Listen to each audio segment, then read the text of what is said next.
ഈ സാധനത്തിൻ്റെ ശല്യം കൊണ്ട് റൂമിൻ്റെ പകുതി ഭാഗവും പൊളിച്ചു മാറ്റേണ്ട അവസ്ഥ നിങ്ങൾക്ക് അറിയാലോ അല്ലേ.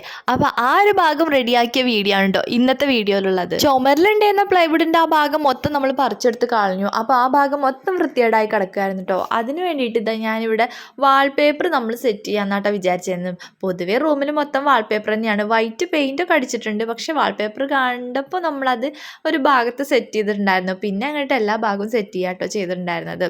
ശരിക്കും പ്ലൈവുഡിൻ്റെ ടൈപ്പുള്ള ഒരു വാൾപേപ്പർ ആയിരുന്നു കേട്ടോ ഞാൻ സെറ്റ് ചെയ്യാൻ വിചാരിച്ചിട്ടുണ്ടായിരുന്നു. അപ്പോഴേക്കും ഈ ഒരു വാൾപേപ്പർ ഏട്ടൻ ഇവിടെ എത്തിച്ചിട്ടുണ്ടായിരുന്നു. പിന്നെ അങ്ങോട്ട് ഇത് ഒട്ടിക്കാന്നല്ലാതെ വേറെ നിവൃത്തിയൊന്നും ഇല്ലായിരുന്നു കേട്ടോ. പക്ഷേ ഒരു മാച്ചിങ് ഉണ്ടോയെന്ന് എനിക്കൊരു ഡൗട്ട് തന്നെയാണ്. കാരണം മൊത്തം വേറെ വേറെ കളറാണ് കേട്ടോ. ഇനിയിപ്പോൾ നിങ്ങൾ ഈ വീഡിയോ ലാസ്റ്റ് വരെ കണ്ടിട്ട് എങ്ങനെയാണെന്ന് നിങ്ങളുടെ അഭിപ്രായം തീർച്ചയായിട്ടും ഒന്ന് പറയണം കേട്ടോ. മാച്ചിങ് ഉണ്ടോ ഇല്ലെങ്കിൽ ഇല്ല എന്നൊക്കെ പറഞ്ഞോളൂ കേട്ടോ. അപ്പോൾ നമ്മൾ ഇനി ഇത് കട്ട് ചെയ്യാൻ പോവാണ് കേട്ടോ. ഇത് ഒട്ടിക്കുക എന്ന് പറയുന്നതും ചെറിയൊരു പണി തന്നെയാണ് കേട്ടോ. കറക്റ്റായിട്ട് നിൽക്കണം. പിന്നെ ഇവ ഉള്ളതുകൊണ്ട് ഇവൻ കറക്റ്റായിട്ട് എന്നെ സമ്മതിക്കുന്നുണ്ടായിരുന്നില്ല കേട്ടോ. അവനിതെല്ലാം പിടിച്ചു വലിക്കുക എന്നുള്ളൊരു മൂഡിലായിരുന്നു.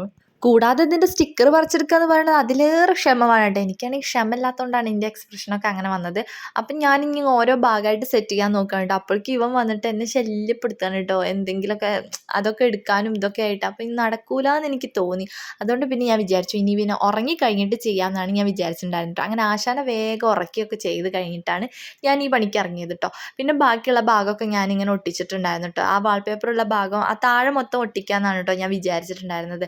ആ ഭാഗം പ്ലൈവുഡ് വെച്ച് സെറ്റ് ചെയ്തുകൊണ്ട് തന്നെ അവിടെ സിമെൻറ്റ് പോലെയാണ്. കാരണം അവിടെ പെയിൻറ്റിങ് അടിച്ചിട്ടുണ്ടായിരുന്നില്ല. അപ്പോൾ ആ ഭാഗം എന്തായാലും ഇങ്ങനെ എന്തെങ്കിലുമൊക്കെ ഒന്ന് വൃത്തിയായിട്ട് മാറ്റണമല്ലോ. അതുകൊണ്ടാണ് കേട്ടോ വാൾപേപ്പർ ഇങ്ങനെ സെറ്റ് ചെയ്തത്. പക്ഷെ ഒട്ടിച്ച് വന്നപ്പോൾ എനിക്ക് എന്തോ ഒരു മാച്ചിങ് ആയിട്ടേ കിട്ടുന്നില്ല. ആ വാൾപേപ്പർ നല്ല രസമുണ്ട്. പക്ഷെ മേലത്തതും ഇതും കൂടെ ഒന്നും കൂടെ മാച്ചായി വരുന്നുണ്ടായിരുന്നില്ല. എന്തായാലും എന്തെങ്കിലുമൊക്കെ ആവട്ടെ വിചാരിച്ചിട്ട് ഫുള്ളാക്കാൻ നോക്കാം കേട്ടോ. ഇനി നമുക്ക് ജനലിൻ്റെ ആ ഭാഗം കൂടെ ഒട്ടിക്കാനുണ്ട്. അങ്ങനെ ഇതെല്ലാം ഒട്ടിച്ചെടുത്ത ശേഷം നിങ്ങളുടെ അഭിപ്രായം ഒന്ന് പറയണം കേട്ടോ. കമൻറ്റ് ചെയ്യാൻ മറക്കരുത്. പിന്നെ എനിക്കിതിൻ്റെ മൊത്തം ഭാഗം ഈ ഒരു വാൾപേപ്പർ ഒട്ടിച്ചാലോ എന്നൊക്കെ വിചാരിച്ചു. പക്ഷെ എനിക്ക് എത്തില്ലായിരുന്നു. നല്ല ഹൈറ്റുള്ള ചുമരായതുകൊണ്ട് എനിക്ക് എത്തൂല്ല. ആരുടെയും ഒരു സഹായം എന്തായാലും വേണ്ടി വരും. അപ്പം ഞാൻ ഉള്ള ഭാഗം വൃത്തികേടായി കിടക്കുന്ന ഭാഗം ഞാൻ ഇങ്ങനെ വെച്ച് സെറ്റ് ചെയ്തു കേട്ടോ.